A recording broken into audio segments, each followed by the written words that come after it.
창세기 25장 7절 아브라함의 향년이 175세라. 그가 수가 높고 나이 많아 기운이 지나여 죽어 자기 열조에게로 돌아가매 그 아들 이삭과 이스마엘이 그를 마므레 앞 헷족 속 수알의 아들 에브론의 밭에 있는 막벨라 굴에 장사하였으니 이것은 아브라함이 헷 족속에게서 산 밭이라. 아브라함과 그 아내 사라가 거기 장사되니라. 11절 아브라함이 죽은 후에 하나님이 그 아들 이삭에게 복을 주셨고 이삭은 부엘 라헤로이 근처에 거했더라. 11절까지만 읽었습니다. 그 11절을 같이 한번 읽어볼까요? 11절 시작. 아브라함이 죽은 후에 하나님이 그 아들 이삭에게 복을 주셨고 이삭은 부엘 라헤로이 근처에 거하였더라. 개역 한글에 이렇게 돼 있는데 여기 보면 아브라함이 죽은 후에 이렇게 돼 있어요. 아브라함이 죽은 후에 부모 마음에는 우리 이제 최다매님도 늘 이렇게 이야기하시는 그 말 속에는 누가 들어? 아들이 들었어요.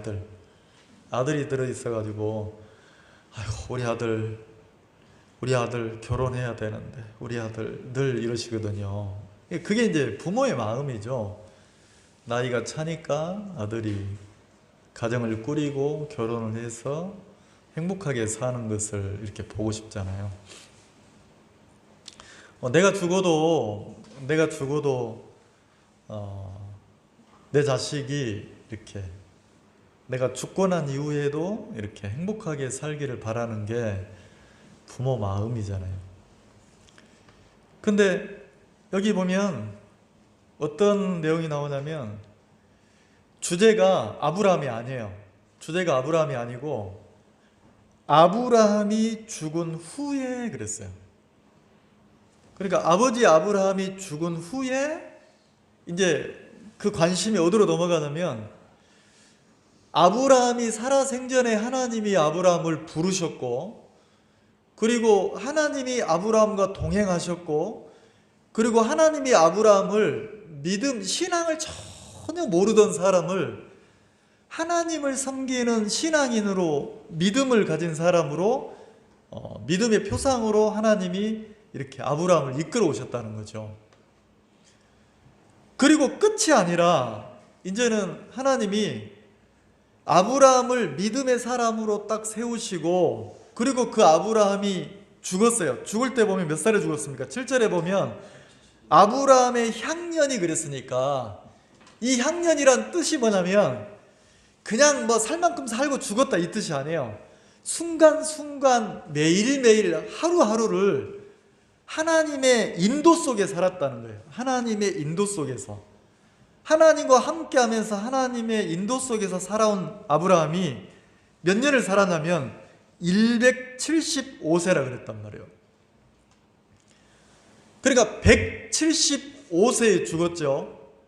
그럼 아브라함이 하나님을 만날 때는 몇 살에 만났어요?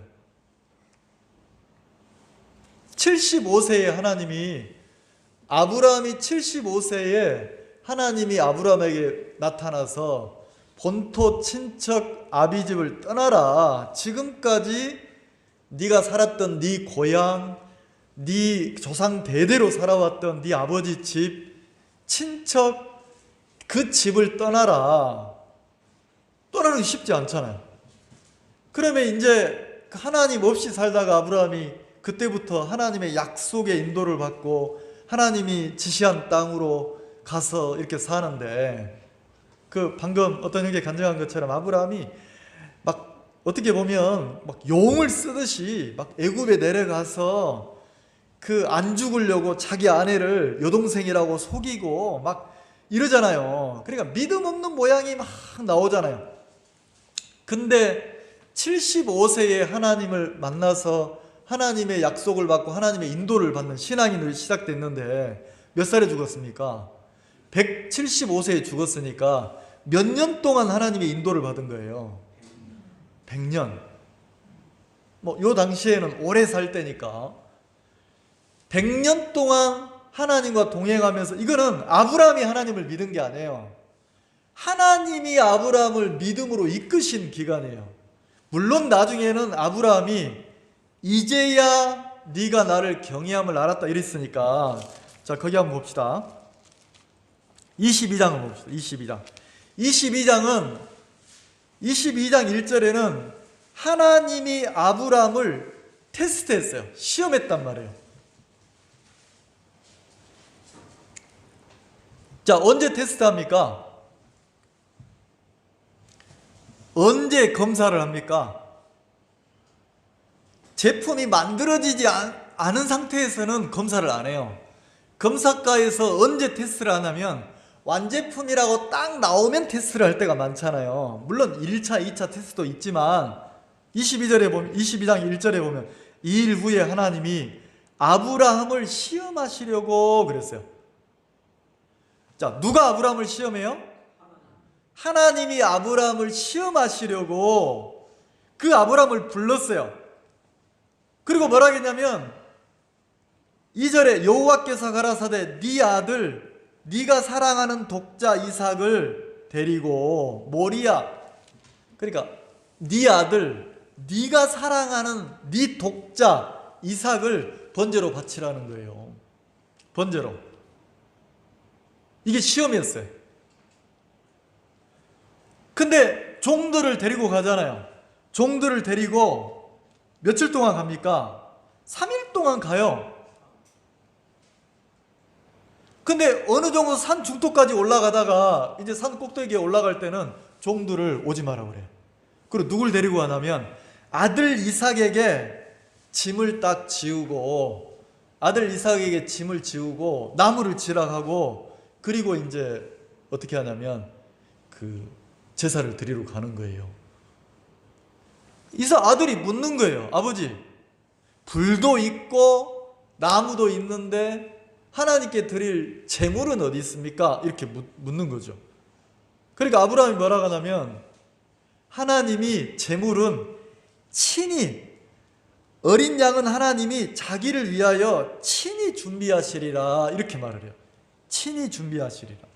그리고 어떻게 하냐면 그 가지고 간 나무를 그 제단 위에, 돌 위에 딱 펼쳐놓고, 그리고 그 아들 이삭을 결박해요. 묶는단 말이에요. 그리고 뭐 하냐면 칼로 찔러 잡으려고 하는 거예요. 근데 이걸 생각해 보면 이삭이 그 산을, 나무를 지고 올라갔으니까 그냥 애기가 아니란 말이에요. 그러면 이 이삭이 만약에 자기가 싫으면, 여러분들 한 열 몇 살 먹은 아이 잡을 수 있어요? 남자아이 산에 잡을 수 있어요? 못 잡아요. 맘먹고 도망가면 못 잡는단 말이에요. 근데 이삭이 아무 반항을 안 하는 거예요. 왜? 믿음은 전달이 되거든요. 아버지 마음에 있는 믿음이 누구에게 전달이 되면 그대로 아들에게 전달이 되는 거예요. 그래서 아브라함의 마음에 어떤 믿음이냐면, 제물은 하나님이, 어린 양은 친히, 아들이 물으니까 아들아 번제할 어린 양은 하나님이 자기를 위하여 친히 준비하시리라. 하나님이 누구를 위해서요? 당신을 위해서 하나님이 준비한다는 것을 믿었다는 거죠. 그러니까 정확히 하나님을 아브라함이 알고 있는 거예요. 그러면 정확히 아브라함이 하나님에 대해서 알고 있는 것을 뭐라고 하냐면 믿음이라고 하는 거예요. 믿음. 여러분, 믿음이 뭐라고요? 하나님에 대해서 정확하게 알고 있는 게 믿음이에요. 그러면 믿음이 아닌 건 뭐예요? 하나님에 대해서 알긴 아는데 어떻게 알아? 정확하게 아는 게 아니고 내 생각을 섞어서 믿는 거예요. 제가 19살 때 복음을 들었어요. 19살 때 우리 어머니가 한날은 저를 불러서, 저희 어머니가 저를 굉장히 사랑했는데 어머니 손을 잡고 어머니를 따라서 아기 때부터 교회를 다녔으니까. 아까 어떤 형님 장로교 뭐 이러는데, 저도 장로교 그 시골 교회 마루판에서 막 뛰어놀고 거기서 잠들고 이렇게 컸단 말이에요. 어느 날 어머니가 저를 부르더니 큰일 났다는 거예요. 뭐가 큰일이랍니까? 그랬더니 네 형이 이단에 빠졌다는 거지. 나는 이단이 뭔지도 몰랐어요. 어쨌든 네 형이 이단에 빠졌다는 거예요. 근데 우리 집에서 그 형을 건져내 올 사람이 너밖에 없다는 거지. 그리고 사명을 제가 받았죠. 고등학교 때인데. 그때 이제 뭐 했냐면 형을 건져내려고 제가 갔습니까? 인천으로 내가 참 사랑하는 형님이었는데, 하여튼 형 동생 사이가 너무 좋았어요. 나는 형을 존경하고 내 우상처럼 내가 본받을 만한 형이었기 때문에 너무 좋아했고, 그 형도 나를 한 번도 나에게 막 뭐 형들은 막 야 이 새끼야 막 이래 하잖아요. 한 번도 나한테 그렇게 해본 적이 없어요. 참 잘해줬던 분인데, 그래서 내가 참 진짜 사랑하고 좋아했던 형이에요. 근데 그 형이 잘못됐다는 거예요. 그래서 인천에서 형님이 계실 때, 직장생활하고 계실 때인데 인천을 찾아갔어요. 인천을 찾아갔더니 그 형님 친구들도 제가 다 알죠. 그 자취하는 방에 갔는데 진짜 우리 형님이 진짜 미치긴 미쳤더라고. 카세트 테이프를 넣어가지고 어떤 목사 설교를 듣는데, 하나님이 여호와께서 막 이러면서 이런 막 무슨 너무 이렇게 막 거친 기침을 하고 이런 사람 그 설교를 듣는데, 나 누군지도 모르니까 너무 이상하더라고. 근데 거기에 안 믿는 친구들이 있는데 혼자서 새벽에 그 테이프를 틀어놓고 듣는 거예요. 다른 사람 생각 안 하고. 그래서 하여튼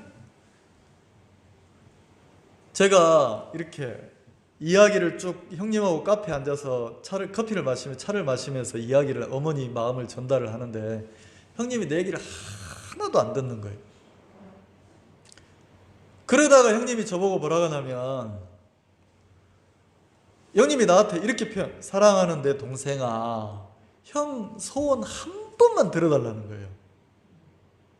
근데 거기다 사랑하는 동생아 그러니까 나도 형을 사랑하는데 형도 나를 사랑하잖아요. 한 번만 소원을 들어달라는 거지. 그 뭔데요? 우리 여름 수양에 있는데 거기 가서 내가 잘못된 것을 찾아주면 내가 나오겠다는 거예요. 네가 잘못된 것을 찾아서 나한테 얘기를 해주면 내가 여기가 잘못됐으면 나올 테니까 가자는 거예요. 자신이 있었어요. 갑시다. 그래가지고 그 약속, 며칠 지나서 약속 시간에 그 관광버스를 대여해서 그 영동에 무슨 솔밭이라는 데 수양회를 한다고 해서 거기를 가는데 전부 이단들이잖아요. 차 안에. 내 생각에 전부 잘못된 사람들이잖아요. 그러니까 제가 어떻게 했냐면 신문을 딱 사가지고 미리서 슈퍼에서 신문을 사가지고 갔어요. 그리고 차에 딱 앉자마자, 버스 자리에 앉자마자 신문을 착 펼쳐가지고 의자를 제기고 이렇게 탁 얼굴을 덮었어요. 이 말은 뭐냐면 이단들 접근하지 마라 이 소리잖아요. 딱 덮었어요. 그리고 도착할 때까지, 휴게소 들리고 도착할 때까지 한마디도 안 했어요. 이단들하고 말 걸면 이제 안 되니까. 근데 이제 거의 도착을 했는데 창밖을 보니까 익숙한 곳이에요. 영동 송호 솔밭이라는 데 있어요. 송호 관광지라는 게 있어요.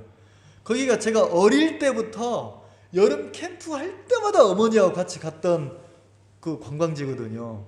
우리 시골 교회, 장로 교회 그 예장에서 늘 수양회를 할 때, 여름 캠프를 할 때 그곳에서 했단 말이에요. 근데 그곳을 지나서 다리를 건너서 가는 거예요.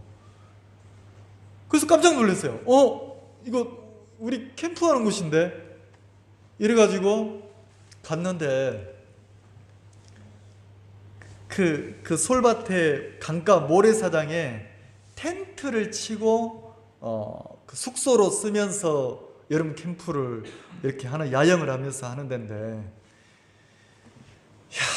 진짜 내가 그 텐트를 치는데 몇몇 빼고는 사람들이 텐트를 칠 줄 모르는 거예요. 일을 할 줄 모르는 거예요.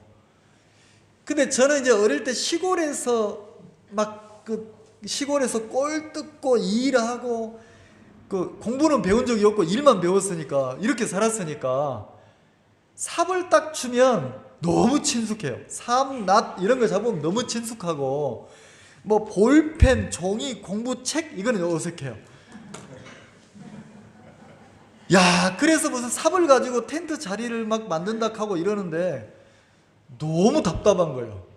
그 이단들하고 상종을 안 하려다가 나도 모르게 형님이 뭐해 빨리 도와주지 그러니까 삽 들고 일하다 보니까 마음이 열려붙어요.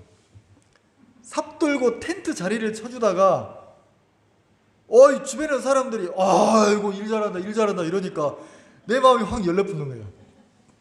텐트를 치다가 마음이 열렸어요. 하루 종일 점심때까지 텐트를 치면서 이렇게 그 일을 하는데 마음이 열려가지고, 그날 점심에 국수를 주는데, 잔치국수 있잖아요. 국수를 계란을 절반을 띄워서 주는데 국수가 너무 맛있는 거예요.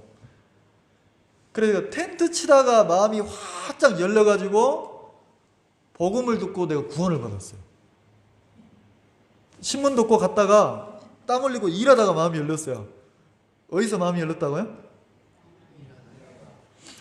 무슨 여러분들은 우리 교회에 와서 일해서 지쳐서 교회를 못 나오겠다는 사람 있습니까? 일하지 마세요. 그리고 뭐 우리 교회는 작아가지고 뭐 지쳐서 뭐 힘들어서 뭐 일이 너무 힘들다 이런 것도 없어요. 일이 힘든 게 아니고 생각해서 내가 못 이기니까 힘든 거지. 진짜 일이 없잖아요. 우리는 작으니까. 근데 이렇게 일하다가 일 좋아하는 사람은 뭘 시켜주면 마음이 열리냐면, 일을 시켜주면 마음이 활짝 열리거든요. 그 일을 하다가 마음이 열려서 구원을 받았어요. 아니 말씀을 들어보니까 세상에 하나님이 어떻게 천지를 창조했는지, 그리고 인생을 살아가는 목적이 뭔지, 왜 사는 건지, 내가 왜 죄를 짓고 살았는지, 죄가 어떻게 없어지는지, 예수님이 십자가에 죽을 때 왜 죽었는지, 그 예수님의 십자가의 보혈의 피가 내 죄를 영원히 씻었다는 이 복음을 듣고 내 마음에서 죄가 끝나붙는 거예요. 너무 좋더라고요. 저는 죄송합니다. 청년 때 우리 어머니가 나를 어릴 때부터 늦게 나서 옷을 어떻게 입었냐면, 완전히 그 원색 있잖아요. 원색, 파란색, 핑크색, 빨간색, 노란색 이런 걸 많이 입혔어요. 그때도 제가 핑크색 티를 딱 입고 밑에는 반바지 청색을 그 하늘색을 딱 입고 세례를 받으러 갔는데, 비가 와서 그 영동 그 강물이 치렁치렁 많은데 세례를 받는데 내가 너무 기쁜 거예요. 내 죄가 없어졌다는 게 너무 기쁜 거예요. 야, 내가 이제 하나님의 자녀가 됐구나. 내가 드디어 내 마음의 죄가 사해지고 내가 하나님의 자녀가 됐다는 이게 너무 행복했어요. 그 세례할 때 양쪽에서 목사님들이 팔을 잡고 이렇게 눕히잖아요. 그러니까 그냥 내가 막 들어놓았어요. 들어놓고 기도 끝나고 나서 내가 너무 좋아가지고 안 나오고 막 그 수영했거든요. 밑으로 내려가서 수영하고 놀았거든요. 그리고 교회와 연결돼서 제가 신앙을 배우는데, 내 마음에 내가 복음을 듣고 구원은 받았지만 내 마음에 내가 하나님을 배워가면서 내 나름대로 내 머릿속에 하나님이 있는 거예요. 내가 섬기는 하나님이. 뭐가 안 빠지냐면, 나는 교회를 몰랐어요. 그리고 나는 하나님을 몰랐어요. 내 식으로 아는 하나님을 내가 섬기는 거예요. 교회 안에서 신앙을 배우는데 내가 무슨 성경을 압니까? 모르잖아요. 구원받고 계속 성경을 읽는 거예요. 형님하고 같이 자취하는데. 새벽에 일어나서 계속 형님이 성경 보고 기도하니까 나도 이제 그 성경 보고 기도하게 되고 이렇게 이제 신앙을 배웠죠. 근데 내 마음에 하나 빠지지 않는 게 뭐냐면, 내 마음에 빠져나가지 않는 게 뭐냐면, 내가 하나님을 섬겨야 된다는 생각이, 왜냐면 내가 장로교회에서 어릴 때부터 배웠던 게 칭찬을 많이 들었어요. 아따 신앙 좋다, 믿음 좋다, 아따 성실하다, 아따 막 이러니까 나는 그게 신앙인 줄 알았어요. 그래서 내가 교회를 잘 섬기려고 하고, 내가 하나님을 잘 섬기려고 하고, 내가 신앙을 잘 하고 싶은 마음이 참 많았단 말이에요. 근데 세월이 지나서 성경을 배우고 믿음을 배워보니까 내 마음에 하나님이 뭘 가르치시냐면 교회가 뭔지를 가르치는 거예요. 교회. 여러분, 교회가 뭡니까? 교회가 뭐죠? 한번 생각해 보세요. 교회가 뭘까요? 내가 소속돼서 내가 책임져야 되는 곳이 교회죠. 맞죠? 그럼 교회 어떻게 돌아가? 내가 안 하면. 그래서 어쨌든 내가 짊어져야 될 건 내가 다 짊어져야 되는 게 교회잖아요. 맞죠? 아니, 진짜로 대답을 해보시란 말이에요. 여러분이 이 교회를 나와서 신앙을 배워야 되는데, 신앙을 배울 때 내가 이 교회에 짊어져야 될 짐을 다 지고 내가 감당해야 될 거 감당하고 살아야 교회죠? 아니요. 누가 아니라겠습니까? 그럼 이 교회 어떻게 돌아가? 이 교회 어떻게 돌아가 그러면? 이 미치는 거예요. 이게 미치는 거예요. 왜냐하면 머리에는 알아. 근데 실제 마음은 뭐냐면, 자, 교회는 세상에 속한 곳입니까? 하늘에 속한 곳입니까? 진짜 맞습니까? 세상에 속하지 않았어요? 자, 교회는 사람이 머리 된 곳입니까? 주님이 머리 된 곳입니까? 그러면 몸은, 우리 지체들 보고 몸이라고 하는데, 몸은 머리의 지시를 받고 움직이죠? 그러면 주님은 하늘에 속하신 분인데 이 땅에 살면서 하늘의 세계를 누리고 사는 게 교회예요. 그럼 교회의 주인은 누구냐면, 교회의 주인은 하나님이에요. 그러면 진짜 내가 교회를 배우고 신앙을 배우면 내 마음에 하나님이 내 마음을 일으켜서 하나님이 나를 이끌어 가시면, 오늘 이관희 형제 홍성에서 왔는데, 홍성에서 오려면 한 6시에나 일어나가지고 씻고 이래서 출발해 와야 되잖아요. 그러니까 미쳤지. 무슨 홍성에도 교회가 천지인데 혼자서 차를 타고 여기까지 오는 게, 저거는 진짜 미치지 않으면 못 오는 거예요. 다시 말해서 미쳤다는 표현을 누가 그 마음에 막 마음을 이끌어야 됩니까? 돈 계산하고 시간 계산하고 이익 계산하고 이런 못 와요. 그럼 뭐 이관 형제만 미쳤냐? 내가 볼 때 김경 형제도 미쳤고 서수경 형제도 미쳤고 다 미쳤어요. 양산 사람도 미쳤고 다 미쳤어요.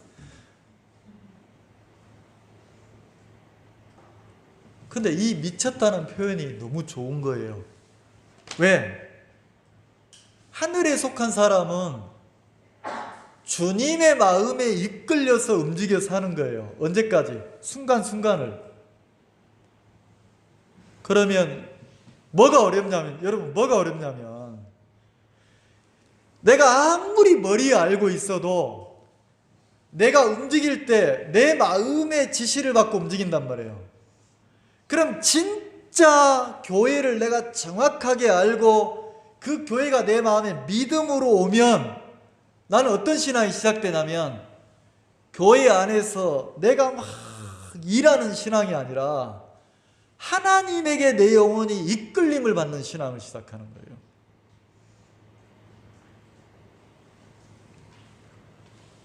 그러면 우리 교회가 형제자매들이 계시는데, 자, 우리가 하나님에게 이끌리는 신앙을 배우면 문제될 게 아무것도 없는 거예요. 근데 내 생각에 이끌림을 받으면 내 생각과 맞으면 교회와 함께하고 내 생각과 안 맞으면 교회를 떠나본다는 거죠. 나는 그게 너무 어렵더라고요. 여러분들 어쩐지 모르겠어요. 내가 복음을 듣고 구원을 받고 교회 안에 생활을 하는데 내 마음에 한계가 참 많았어요. 어떤 한계가 많았냐면 형제 자매들하고 부딪혀서 싸워서 뭐 교회를 떠나야 될 한계, 나 이런 한계는 별로 없었어요. 사람들하고 워낙 잘 지내는 성향이니까 그런 건 별로 없었어요. 근데 내 마음에 첫 번째 온 시험이 뭐였냐면 내가 이 교회 안에 있다가는 내 인생이 망할 것 같은 생각이 들었어요. 내가 대학도 가야 되고 내가 돈도 벌어야 되고 내가 막 인생을 이렇게 나를 위해 살아야 되는데 그 80년도 그때 당시에는 구원받고 나면 교회 안에 복음만 위해 살으라고 이렇게 배웠으니까 내 인생이 망할 것 같더라고. 머리에는 어떻게 배웠습니까? 내가 복음 앞에 복음을 위해 살면 내 인생이 망한다 안 망한다? 망한다고 배웠어요? 안 망한다고 배웠어요? 그거 믿습니까? 옛날에 믿은 지금은 안 믿은 이승 많습니까? 복음 앞에서 내가 주를 위해 살면 내가 절대 망하지 않는다 이렇게 배웠어요.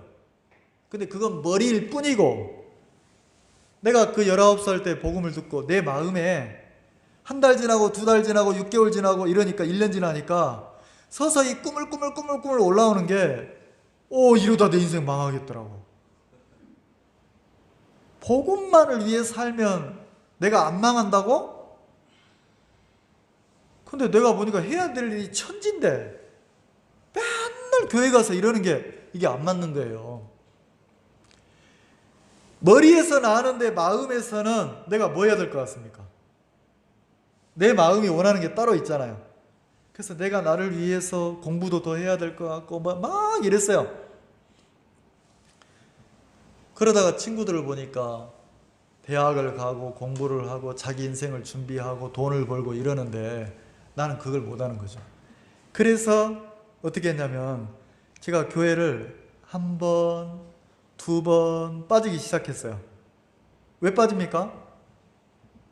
머리하고 내 마음하고 싸우는데 힘이 똑같을 때는 기울어지지 않아요. 시소합니까? 기울어지지 않아. 근데 내가 하나님을 믿는 믿음이 있을 때는 말씀을 믿는 믿음 쪽으로 삶이 기울어지는데 어느 날 내 마음이 이러다 내가 망하겠다는 생각이 들어요. 망하겠다는 생각이 드니까 이러면 안 되지, 내가 나를 위해 살아야지, 내가 나를 준비해야지 하다 서서히 기울어지니까 교회 쪽으로 내가 마음을 쏟겠어요. 내가 내 인생을 사는데 마음을 쏟겠어요.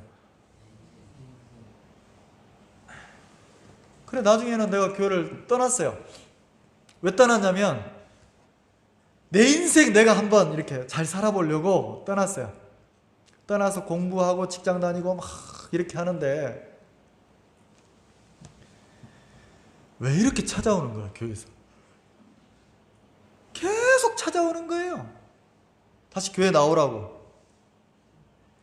근데 이게 한 1, 2년 지나 보니까 교회 흐름을 빤히 알잖아요. 지금 요때는 기도해야 할 거고, 요때는 찬송 부르고, 요때는 간증하고, 요때는 말씀 끝나고, 요때는 국수 먹고, 요 있으면 신방 오고 딱 알잖아요. 그러니까 이제 친구들하고 그 자취하는 방에, 학교를 다니면서 친구들 자취하는 방에 이렇게 있는데 딱 교회에서 찾아올 시간이 되면 내가 집 밖으로 나가요. 나가서 저 언덕 가서 모퉁이에서 우리 자취집이 내려다 보이는 모퉁이에서 딱 보고 있으면 요때쯤 온다 그러면 형제 둘이 딱 와요. 그리고 나를 막 불러요. 그래 내가 없으니까 이제 간다 그러면 딱 가요. 가고 나서 들어가면 절대 안 와요. 그렇게 보냈어요. 그렇게. 그리고 그렇게 몇 날이 지났는데 원래 새벽에는 신방을 잘 안 오거든요. 근데 아침에 새벽 5시쯤 됐는데 그 자취방이 인천에 자취를 하는데 부엌 문을 이렇게 열고 부엌을 지나서 그 연탄 때는 부엌을 지나서 그 안방이 있는데 그 안방이 좁기 때문에 그 출입문이 부엌을 항상 지나야 돼요. 근데 세상에 새벽 5시가 됐는데 정영재 있는가 하고 부엌문이 드르륵 열리는 거예요. 그 방 안에 비키니 옷장이 그 천으로 된 옷장이 2개가 있었는데 자다가 친구 2놈하고 자다가 정영재 있는가 이 목소리를 듣고 내가 깜짝 놀라 심장이 떨어지는 줄 알았어요. 왜냐면 내가 나는 교회 목사님 목소리더라고. 나는 사람이 비키니 옷장 속에 들어가 숨는다는 생각을 해본 적이 없어요. 정영재 있는가 그러는데 나도 그 순간 나도 모르게 내가 비키니 옷장을 열고 그 안에 들어가서 숨더라고. 이렇게 숨으면서 소리 안 나게 옷장 자크 소리 안 나도록 천천히 닫는 거죠. 이렇게. 근데 부엌을 지나서 조용하더니 부엌을 지나서 방문이 탁 열리는 거예요. 친구들도 복음을 듣고 교회를 안 나갈 때니까 친구들이 복음을 많이 들었어요. 근데 그 목사님이 정영재 없어요 그러니까 친구들이 약속이나 한 듯이 어제 나가서 안 들어왔는데요 이러는 거예요. 그 속에서 비키니 옷장 속에서 내가 방에 불도 안 켜고 방문을 두르지도 않으시고 이제 묻는 거죠. 그러니까 어제 나가서 안 들어왔는데 그러니까 내가 속에서 잘한다 이러고 있는데 그 뒤로 대화가 꾹 끊겼어요. 대화가 뚝 끊겨가지고 새벽이니까 어두운데 느낌이 뭐가 내 쪽으로 막 다가오는 느낌이 드는 거예요. 다가오는 느낌이 소리는 안 나는데 그래 가만히 있는데 갑자기 비키니 자크가 스르르 이렇게 열리다 자크가 스르르 열리는 거예요. 열리더니 자크가 열리는 소리에 나는 더 뒤로 더 들어갔죠. 이렇게 들어갔는데 손이 쑥 들어오더니 이렇게 쑥 들어 내 목을 잡고 쑥 끌어당기더라고. 이렇게 쑥 당기는 거예요. 너무 멋쩍잖아요. 그 미명의 창문으로 이렇게 살짝 얼굴이 보이는데 나를 이렇게 싹 끌어당기더니 그 교회 목사님이 나보고 정영재 이렇게 웃는 거예요. 나도 너무 멋쩍어서 목사님 하고 웃었거든요. 그렇게 신앙을 배웠어요. 그렇게 갈등이 한 번, 2번이 아니에요. 내 속에 찾아오는 갈등이 한 번, 2번이 아니고 많더라고. 근데 어떤 갈등이냐면 안 믿어지는 거예요. 뭐가 안 믿어져요?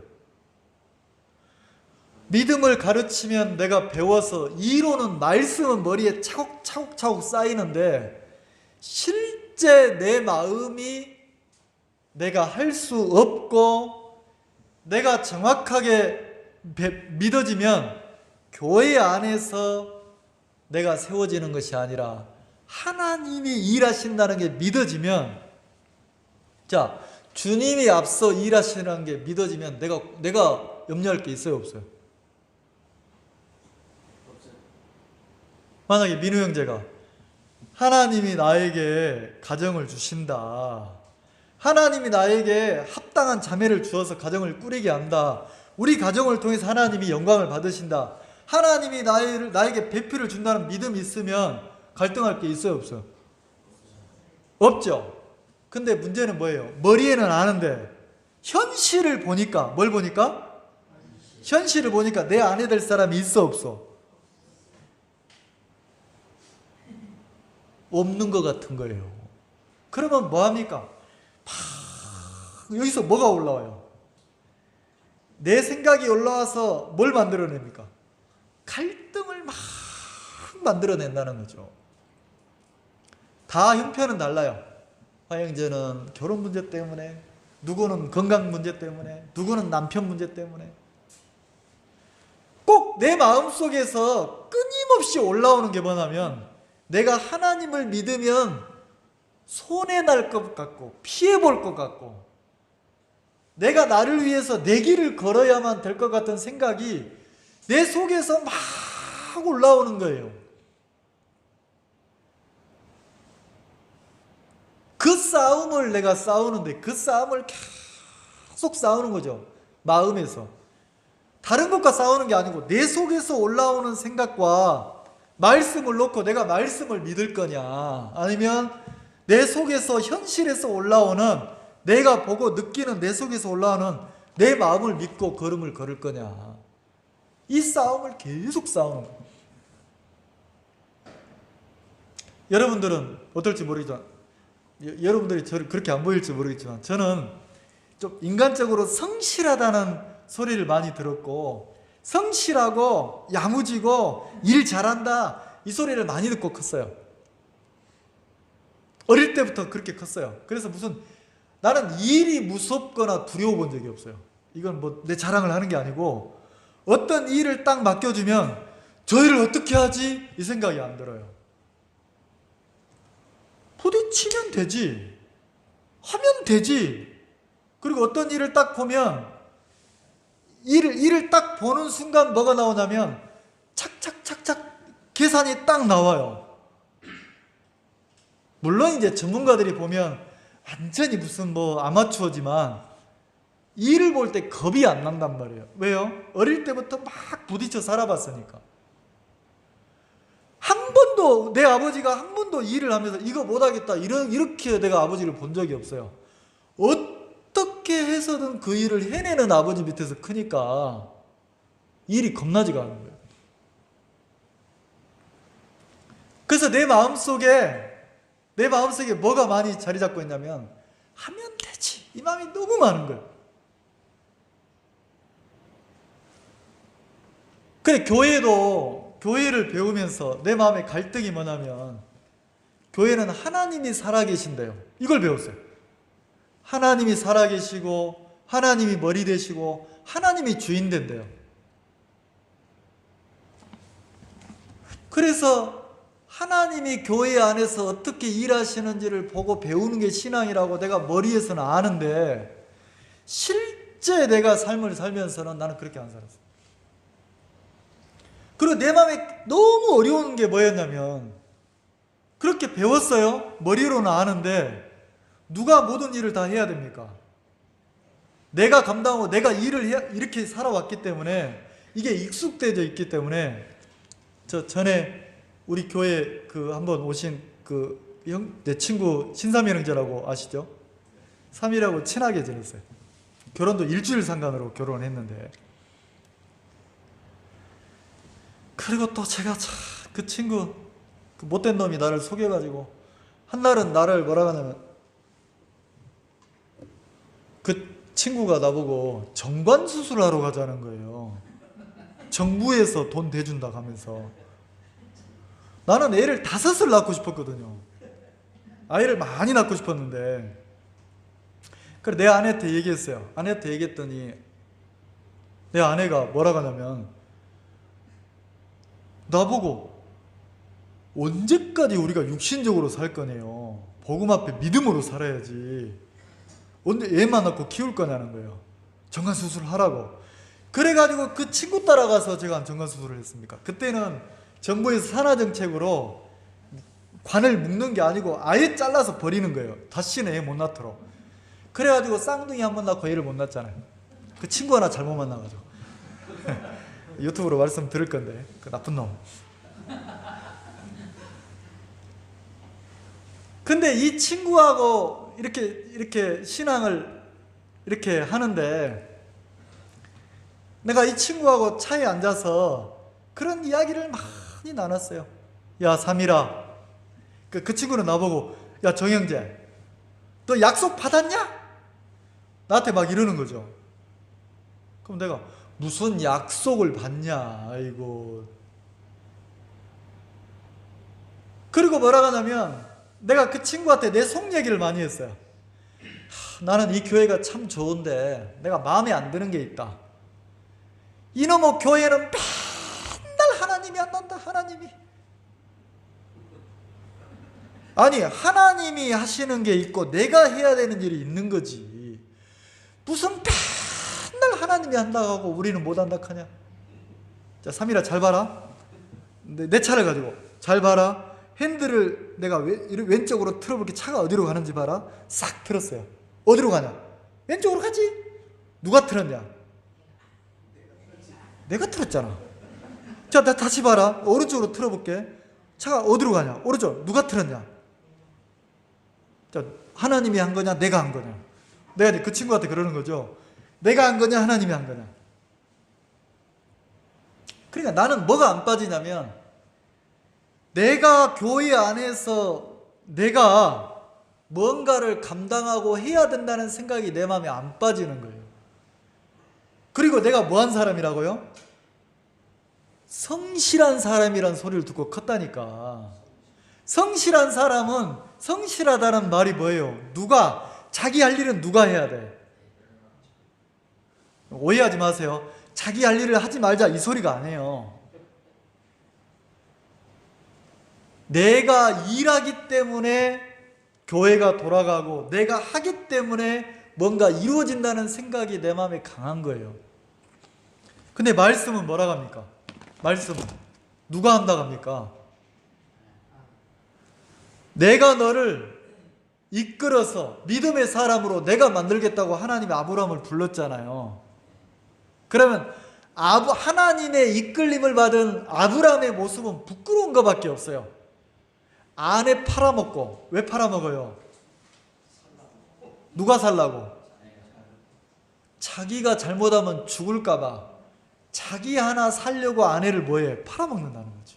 그러니까 믿을 만한 남편입니까? 야비한 남편입니까?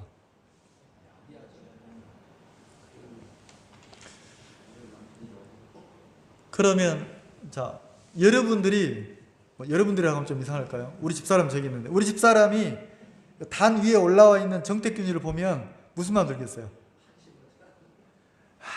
저놈 집에서 하고 왜 이렇게 다르냐?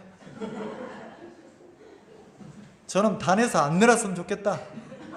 그래도 이불하고 베개하고 단에다 갖다 주는 사모님이 있다 하잖아요. 거기서 내려오지 말고 살으라고.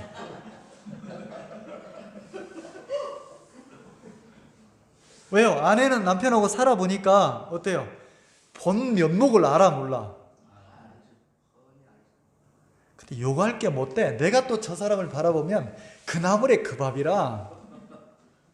그러니까 우리는 어때요? 우리는 아브라함 믿음의 조상이라는데, 아브라함 그러면 아브라함 자체를 보면 야비하고 인간적인 수단 많고 자기 죽을 것 같으면 이런 인간이라. 근데 그런 인간을 누가 불렀어요? 하나님이 불러서 너 나를 좀 믿어보지 않을래? 나를 좀 섬기는 삶을 살아보지 않을래?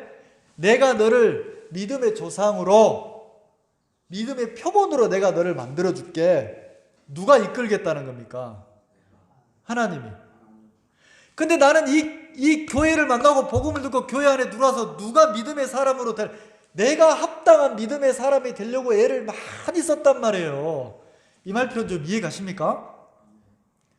누가 믿음 있는 사람이 되려고 한다고요? 내가. 아까 어떤 형님 전에는 성경을 많이 봤는데, 그럼 어떤 게 진짜입니까? 성경 많이 보는 게 납니까? 성경 안 보고 유튜브만 눈이 아프도록 쳐다보는 게 납니까? 어떤 게 나예요? 근데 착각하는 거예요. 마치 내가 성경을 1년에 막 쭉쭉쭉 읽을 수 있는 사람인 것처럼 생각한 거예요. 만약에 읽었다면 하나님에게 이끌려서 은혜를 입은 거예요. 그럼 누가 칭찬을 드려야 됩니까? 성경을 읽은 내가 칭찬을 받아야 됩니까? 읽게 하신 하나님이 영광을 받아야 됩니까? 그러면 정확하면 그때 내가 은혜였구나. 하나님이 나를 성경 읽도록 하셨구나. 그럼 지금도 하나님 나를 성경 읽도록 할 수 있어요, 없어요? 근데 지금은 안 읽어. 유튜브만 봐. 왜요? 뭐가 강해졌다는 거예요? 시소로 생각하면 하나님의 이끌림보다는 내가 많이 나에게 이끌리는 시간이 많구나. 이 말 이해가십니까? 그러면 세월이 지나면 지날수록 또 하나님은 뭘 가르칩니까? 그 형제님에게 뭘 가르쳐요? 아마 그때부터 지금까지 쉬지 않고 1년에 성경을 막 몇십 번씩 계속 봐왔으면 몰라 더 믿음이 좋아졌을지도 모르겠지만 하나님은 다른 면도 가르치시는 거예요. 뭘 가르칩니까? 야 형제야 너 그게 진짜 너 아니데이. 너 한번 봐라. 그리고 안에 팔아먹는 모습도 하나님이 가르치는 거예요. 약속했는데 그 땅을 지나서 약속은 필요 없어. 약속 따라간다면서 자기 좋은 대로 막 흘러가는 아브라함의 모습도 가르치는 거예요. 왜요? 믿음이라는 게 뭡니까? 나를 안 믿고 누구를 믿는 거예요? 하나님을 믿는 거예요. 그럼 나를 안 믿으려면 내가 원래 성경 보는 사람이라고 생각하면 어떻게 합니까? 나도 믿고 하나님도 믿는 거예요. 성경 본 속에 하나님에게 영광도 돌리고 누구도 영광을 받아. 나도. 이게 섞인 거라는 거예요. 근데 하나님이 나를 정확하게 보여주면 야, 내가 성경 볼 인간이 아니구나. 하나님이 나를 붙잡아 주지 않으면 나는 안 되는 인간이구나. 그게 정확하게 보이면 그때 성경 본 거는 누구의 은혜입니까? 하나님의 은혜죠. 지금도 하나님이 나를 붙잡아서 이끌어 가셔야만이 내가 하나님께 쓰이는 거지, 나를 따로 떼어놓으면 나라는 인간은 안 되는구나, 이렇게 구분이 간다는 거죠. 그러면 이 교회는 하나님이 머리 되신 곳인데 교회 안에서 나나 여러분 마음에 내가 이 교회를 책임져야지. 내가 이 교회를, 여러분들이 기도해 주는 건 좋아요. 교회가 기도는 하는 거예요. 근데 내가 책임지려고 하다 보면 누구 방법이 나와요? 내 방법 안 나옵니까? 이게 너무 어려워. 이걸 가르치기가 너무 어렵다는 거죠. 우리는 언제 걱정합니까? 망할까봐 걱정하고 어려워질까봐 근심하고 이러잖아요. 근데 진짜 어려움 속으로 들어가면요 괜찮아요. 우리가 막 일부러 어렵자 그 소리는 아니지만 하나님이 어려움을 주시면 어려움 속에 들어가서 뭘 배워야 돼요? 그 어려움을 주신 하나님을 배워야 돼요. 그러면 믿음이 자라는 거예요. 기도하지 말자 이게 아니고, 여러분이 신앙을 배우려면 뭘 내려놔야 되냐면 여러분 짐을 다 내려놔야 돼요. 뭐 하셔야 된다고요? 나라는 인간은 내 눈으로 보는 순간 여기서 계산이 돼야 안 돼요. 교회 몇 명이다. 그러면 월세가 얼마다. 뭐가 얼마다. 그러면 막 딱 계산해가지고 이러잖아요. 그런 거 내려놓으라는 거예요. 그냥 순수하게 하나님이 나에게 기쁜 마음을 주시면 준 만큼 주를 섬기고, 하나님이 나에게 마음을, 그래서 누구에게 이끌리는 사람? 하나님에게 이끌리는 사람이 되어야 된다는 거죠. 하나님에게. 그럼 보세요. 자, 본문에 보면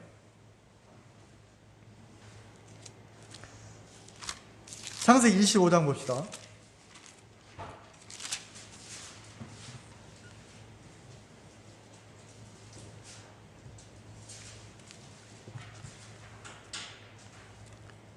(7절) 25장 7절 아브라함의 향년이 175세라.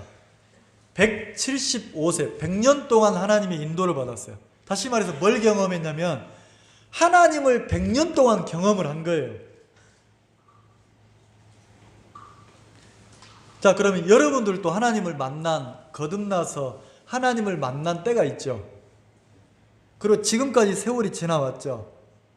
그럼 아브라함식으로 표현하면 향년이니까 정택균의 향년이 이렇게 쓰면 내가 하나님을 만나서 하나님을 경험하고 살아온 시간이 있다는 거죠. 그럼 세월이 지나면 지날수록 어떻게 바뀌어야 되냐면 아브라함이 자기 생각을 믿고 자기를 믿고 자기 속에서 올라오는 그 마음을 따라서 흘러가고 이랬잖아요. 애굽으로 내려갈 때 애굽이라는 나라에 흉년이 들었어요. 흉년이 들어서 애굽에 내려갈 때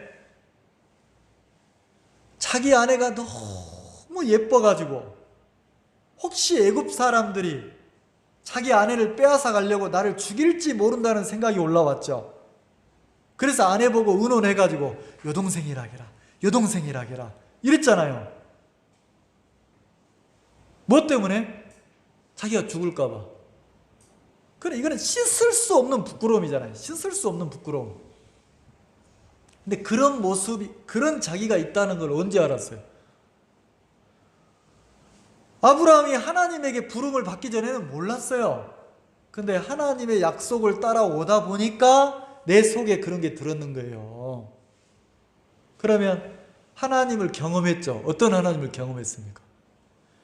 야, 하나님 앞에는 내가 어떤 사람이다? 부끄러운 인간이구나. 하나님 앞에 자기가 부끄럽고 형편없고 이런 사람인 걸 많이 봤다는 거죠. 아까 거기 보다 마쳤는데 그 마지막에 노년에 가서는 아브라함이 어떻게 바뀝니까? 아들 독자 이삭을 번제로 딱 드리잖아요. 번제로 드릴 때 아브라함은 하나님을 정확하게 알고 있었어요. 자, 언제 갈등합니까? 될지 안 될지 모를 때 갈등하는 거예요. 근데 정확하게 알면 갈등이 생깁니까? 아브라함이 이삭을 번제로 드릴 때 아브라함은 갈등 안 했어요. 하나님이 친히 어린 양을 당신을 친히 준비한다고 했으니까 정확했어요. 하나님은 이삭을 번제로 드리는 걸 기뻐합니까? 싫어합니까? 싫어해요.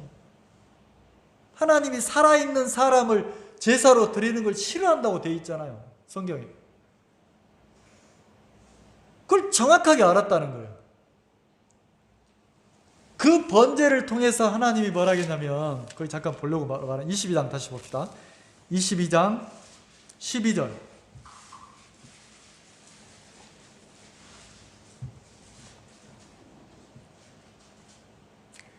사자가 가라사대 그 아이에게 네 손을 대지 말라. 아무 일도 그에게 하지 말라. 네가 네 아들 네 독자라도, 여기 보면 네가 누굽니까? 아브라함이 네 아들, 누구의 아들? 네 독자 이삭이라는 아들은 아브라함의 아들이라는 거예요. 외동아들. 네가 네 아들 네 독자라도 내게 아끼지 아니하였으니 내가 이제야 네가 하나님을 경외하는 줄 아노라. 자, 하나님이 인정했어요. 이제야 네가 누구를 경외한다고요? 자, 아브라함이 비로소 이제야 누구를 경외해요? 하나님을 경외해요. 그러니까 아브라함이 이제는 누구를 믿기 시작했습니까? 그럼 이전에는 아브라함이 하나님을 몰랐습니까? 알았어요. 근데 이제야 아브라함이 하나님만 믿기 시작했단 말이에요. 그러면 어디서 하나님을 믿는 믿음이 생깁니까? 자기를 모르면 하나님도 믿고 자기도 믿어요. 근데 자기가 믿을 만한 대상이 아니라는 걸 자기를 정확하게 알면 그때부터는 누구를 믿기 시작하냐면 하나님만 믿어요. 여전히 내 생각이 올라와요, 안 올라와요? 올라오는데 그 생각도 믿고 하나님도 믿고 이렇게 안 한단 말이에요. 자기를 정확하게 보고 나면. 그래서 아브라함이 하나님이 인정했어요. 이제야 비로소 네가 나를 경외하는 줄을 알았음이니라. 이렇게 되어 있단 말이에요. 자, 그러면 이 믿음을 자기가 만난 하나님을 아들 이삭에게 많이 얘기했을 거라는 거죠. 그리고 25장을 봅시다. 아브라함이 175세에 죽었어요. 25장 11절. 아브라함이 죽은 후에, 자, 아브라함이 죽었죠? 아브라함이 죽은 후에, 그 다음에 같이 읽어봅시다. 시작. 하나님이 그 아들 이삭에게 복을 주셨고. 자, 아브라함은 죽었어요. 아브라함은 죽었는데 아브라함의 아들 이삭에게 누가 복을 줍니까? 하나님이. 그러면 그 하나님은 아브라함에게 복을 주시고 아브라함을 믿음의 세계로 이끌었던 하나님이잖아요. 그 하나님이 이제 누구를 이끌어요? 이삭을. 복을 주셨고 이삭은 부엘 라헤로이 근처에 거하였더라. 이삭이 어디에 머물러 사냐면 부엘 라헤로이에 머물렀다는 거예요. 이 부엘 라헤로이가 뭐냐면 하나님의 보살핌 속에 머물렀다는 거예요. 하나님의 보살핌 속에, 하나님이 나와 함께 하시면서 나를 지키시는 곳이라는 거예요. 자, 그러면 이 말씀대로라면 아브라함이 죽고 난 이후에 하나님이 누구를 복줬습니까? 이삭을 복줬죠. 그래서 이삭이 어떻게 삽니까? 하나님의 보호하심 속에 사는 거예요. 그리고 한 장을 넘겨봅시다. 26장 1절. 아브라함 때에 첫 흉년이 들었더니. 자, 아브라함 때에 흉년이 들었죠. 그러니까 그 흉년을 피해서 아브라함이 애굽으로 내려갔죠. 그때처럼 흉년이 또 왔다는 거예요. 그때처럼 그 땅에 또 흉년이 들매 이삭이, 자, 흉년은 왔는데 사람은 배우는 바뀌었어. 아브라함 때 흉년에는 아브라함이 주인공이었고 지금은 그때처럼 흉년이 왔는데 누가 주인공입니까? 이삭이. 근데 그 이 이삭은 25장에 이 이삭은 하나님이 이삭을 복줬으니까 하나님께 복을 받은 이삭이에요. 이 말 이해가시죠? 하나님께 복받은 이삭은 흉년이 오니까 어떻게 합니까? 흉년이 들매 이삭이 그랄로 가서 블레셋 왕 아비멜렉에 이르렀더니. 2절. 여호와께서 이삭에게 나타나 가라사대. 자, 흉년이 왔는데 아브라함에게도 하나님이 나타나서 내가 지시할 땅으로 가라고 그랬어요. 근데 그 땅을 지나서 아브라함 애굽까지 갔어요. 또 이삭에게 흉년을 만난 이삭에게 하나님이 아브라함에게 나타났던 것처럼 아들 이삭에게도 나타났어요. 그래서 뭐라고 합니까? 애굽으로 내려가지 말고 내가 네게 지시하는 땅에 거하라 그런 거예요. 자, 아버지 아브라함에게 나타났던 것처럼 이삭에게도 나타나서 뭐라고 합니까?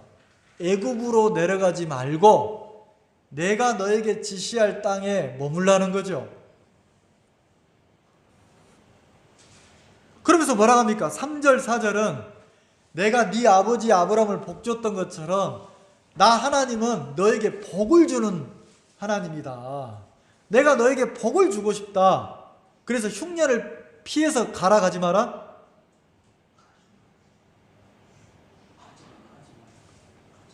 자, 아버지 아브라함은 흉년이 오니까 흉년을 싫어서 흉년을 피해서 애굽으로 갔죠. 하나님은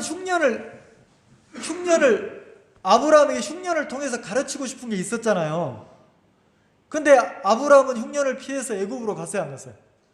갔죠.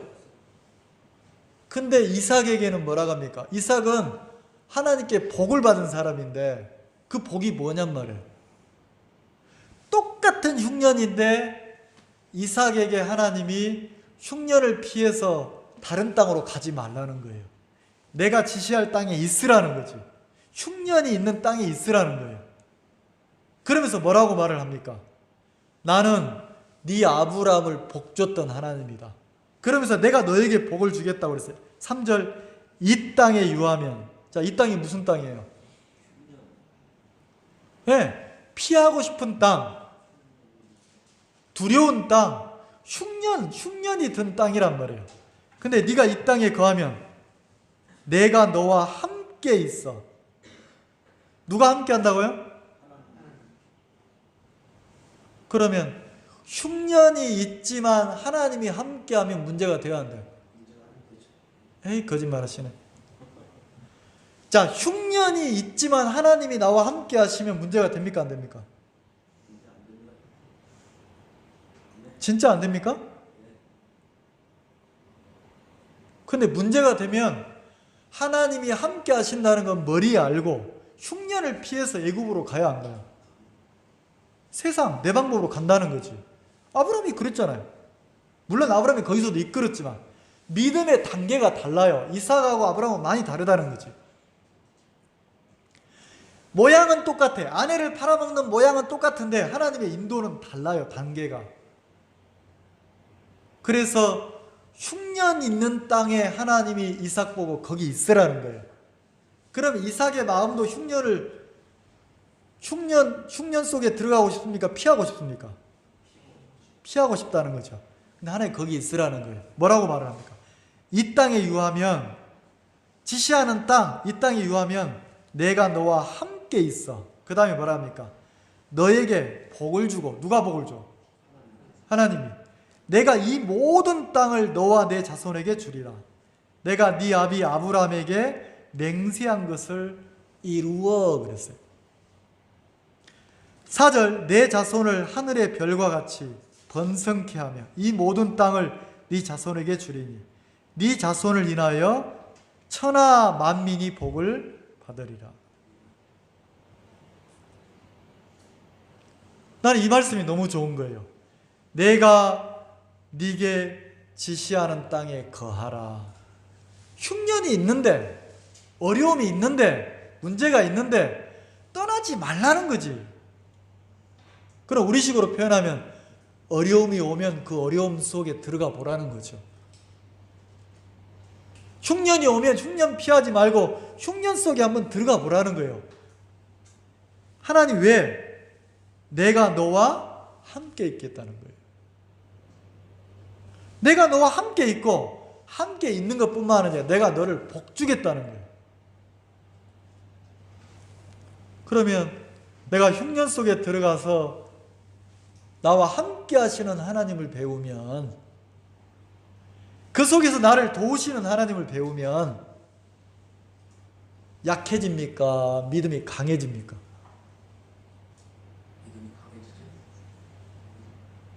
수없이 많은 내 생각이 올라올 건데 흉년 속에서 그 생각을 이기고 믿음을 배워서 신앙하는 사람으로 바뀐다는 거죠. 그러면 사람은 똑같아요. 이삭은 똑같아요. 두려운 마음도 있어요. 근데 딱 하나 달라요. 자, 8절, 이삭이 거기 오래 거하였더니. 자, 이삭이 거기 오래 거하였더니 그랬어요. 아브라함은 흉년을 피해서 애굽으로 갔는데 이삭은 하나님이 약속한 땅에 거하라고 하니까 흉년이 있는데도 그 땅을 떠났어요? 안 떠났어요? 안 떠났죠.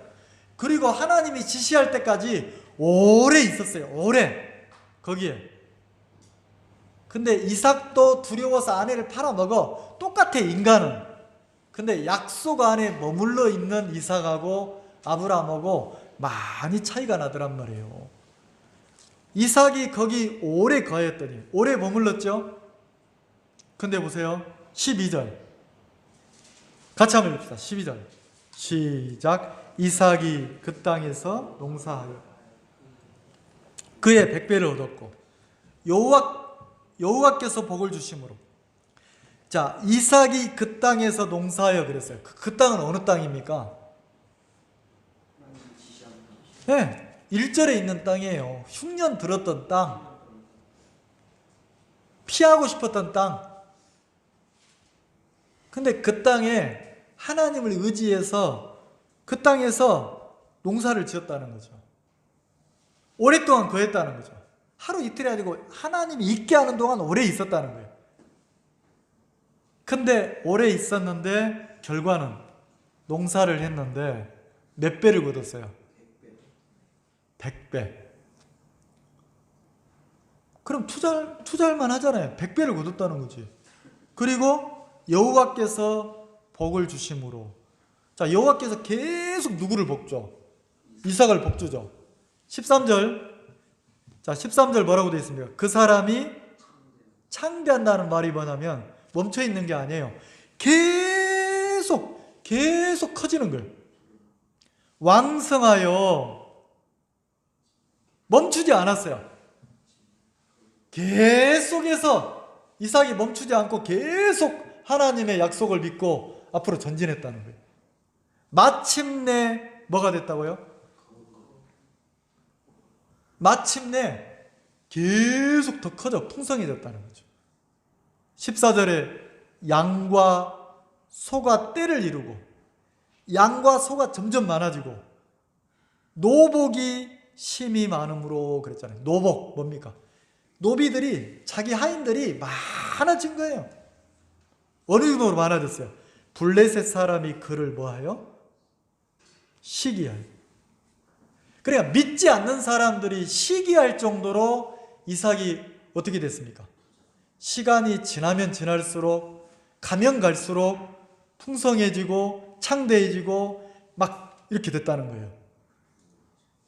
만약에 이삭이 하나님이 거하라고 하는 그 땅을 피해 갔으면 한 번 피하면 한 번이 몇 번이 됩니까?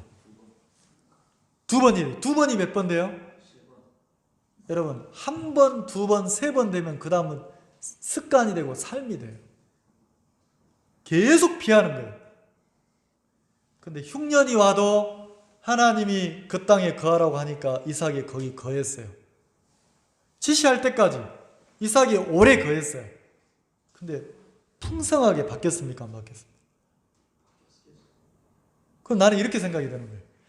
진짜 내가 하나님을 믿으면 망하냐? 진짜 내가 참된 신앙을 배우면 내가 막 어려워지냐? 그럼 왜 내가 지금까지 어려움을 당했습니까? 내 수단이 너무 많은 거예요. 내 방법이 너무 많은 거예요. 조금만 어려우면 내 마음은 어때요? 누구 방법이 나옵니까? 내 방법, 내 수단, 그리고 누구 길이 나와요? 내 길이 나오잖아요. 다시 말해서 내가 하나님을 믿지 못하기 때문에, 나를 믿기 때문에 내가 빙빙빙빙 도는 거지. 진짜 하나님을 믿고 있으면 흉년 속에서도 환난 속에서도 어려움 속에서도 그 하나님이 나에게 계속 가르치고 인도해서 나를 시간이 지나면 지날수록 창대하게 하고 왕성하게 하고 거부가 되게 한다는 거죠. 그러면 계속해서 하나님이 이끄신다는 거죠. 그래서 여러분들이 또 내가 구원받고 신앙을 하면서 1년 지났을 때, 2년 지났을 때, 10년이 지났을 때 외로울 때도 있잖아요. 내가 외롭게 하나님만 바라보고 왔을 때가 있다. 근데 그 세월이 지나고 또 지나면 여러분 입에서 간증이 깊어지고 풍성해지고 커져야 된다는 거죠. 누가 함께 하시니까? 하나님이 함께하고 하나님이 복 주시니까. 근데 반대로 되면 시간이 지났는데 갈등이 더 심해지고 어려움이 더 심해지고 문제가 더 많아지고, 그럼 나를 좀 돌아봐야 돼. 내가 내 수단과 내 방법 속에서 내 방법을 쓰고 살진 않는가. 근데 하나님을 믿는 믿음 속에 우리가 마음을 정하고 달려가 보면 하나님 그분이 이삭을 복줘서 100배 그랬으니까 숫자가 아니잖아요. 주님이 살아서 돕고 일하신다는 거잖아요. 그럼 마음을 정해보라는 거죠. 어떤 분이 진짜 어려운 일이에요. 어떤 분이 그렇게 얘기하시는 거예요. 장사를 하시는데 평생 장사하면서 일요일 날 일을 하셨던 분인데, 목사님 마음 정했습니다. 이제 계속 나옵니다. 난 그게 너무 이게 어려운 일이잖아요. 그럼 뭐냐면 마음을 정하고 내가 한번 하나님 한번 실험해 보자. 하나님이 떠나지 말라고 하면 하지 말라고 하면 있어 보자. 흉년인데 흉년이라는 것은 피하고 싶지 않아요? 피하고 싶잖아요. 망할 것 같은데, 어려워질 것 같은데. 근데 마음을 정하고 신앙하기로 마음을 정하고 한 발 한 발 부딪혀 간다는 거죠. 그럼 그때 수없이 많은 내 생각, 내 갈등, 내 방법이 올라오겠어요, 안 올라오겠어요? 본다는 거죠. 내 속에서 얼마나 많은 수단과 방법이 있는지를 본다. 내가 어떤 사람인지를 본다는 거죠. 근데 이 8절 다시 한번 읽어봅시다. 8절 26장 8절 같이 읽읍시다. 자, 8절 시작. 이삭이 거기 오래 거하였다. 자, 이삭이 거기 뭐라고요? 모양은 형편없는데 안 떠났어. 거기를 오래 거했단 말이에요. 근데 결과는 어떻게 바뀝니까? 소출이 100배로 늘고, 그리고 여호와께서 이삭을 뭐 했어요? 망하게 했어요? 복 줬어요? 복 줬대요. 시간이 지날수록 이삭이 점점점 더 창대해지고 왕성해지고 마침내 하나님이 정한 때까지 마침내 거부가 됐다 했어요. 커졌다 했어요. 그러면 이 복을 누리고 사는 게 그리스도인이라는 거예요. 그래서 마음을 정해서 하나님 앞에서 우리가 마음을 정해서 이삭처럼 약속 안에 머물면서 한번 가보면 어려움도 있고 문제도 있고 환난도 있지만 마침내 거부가 됐다. 이 말이 뭡니까? 커졌다는 거예요. 뭐가 커졌어요? 하나님의 복이.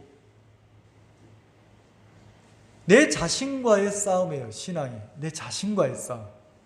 내 속에 수없이 많은 생각이 나를 이끌어갈 때 내가 신앙인으로 하나님 앞에 마음을 딱 정하고 걸어가 본다는 거죠. 그럼 하나님이 어떻게 나를 복주시는지 세월이 지나서 입을 열어서 한번 그렇게 간증해 보자는 거죠. 기도하겠습니다.